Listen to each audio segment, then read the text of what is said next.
The official president of the United States has warned the world they will face Armageddon if Russia uses tactical nukes in Ukraine. And when the Russian president said that the use of nuclear weapons in Ukraine is senseless, the Biden administration reversed the no first use and sole purpose policies regarding nuclear warfare, meaning that the U.S. will now consider first strike nuclear attacks against non-nuclear threats.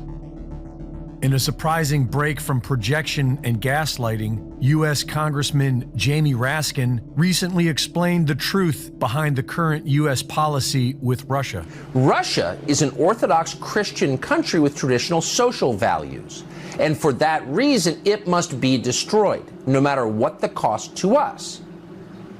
So this is not a conventional war, this is a jihad. Jamie Raskin said that out loud, but many in Washington agree with him. In both parties, they would like to see World War trans immediately. On the surface, that's what this is. World War trans. That is what the United States has become. To the rest of the world, America has become the land of abortions, castrations, death, and lies. Meanwhile, our diesel fuel is set to run out before the winter, and our leadership could care less. What are we doing to increase the supply of diesel, given that the Energy Information Administration said as of October 14th, the U.S. only had about a 25-day supply? You have the Northeast and New York already rationing home heating oil. What are we doing to prepare for the winter and to ramp up supply of diesel?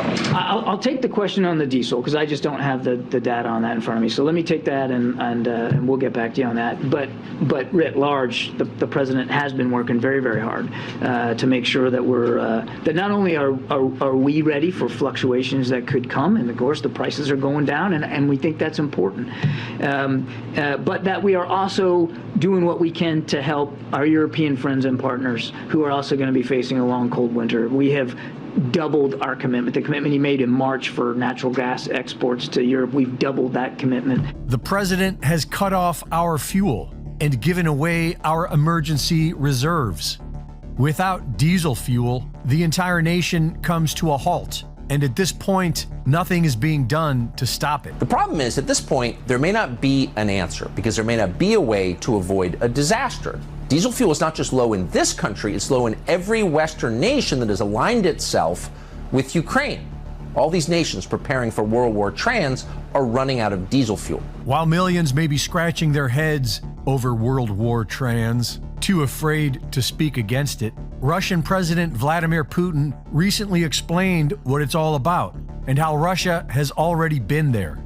He said, after the 1917 revolution, the Bolsheviks also said that they would change existing ways and customs, and not just political and economic ones, but the very notion of human morality and the foundations of a healthy society.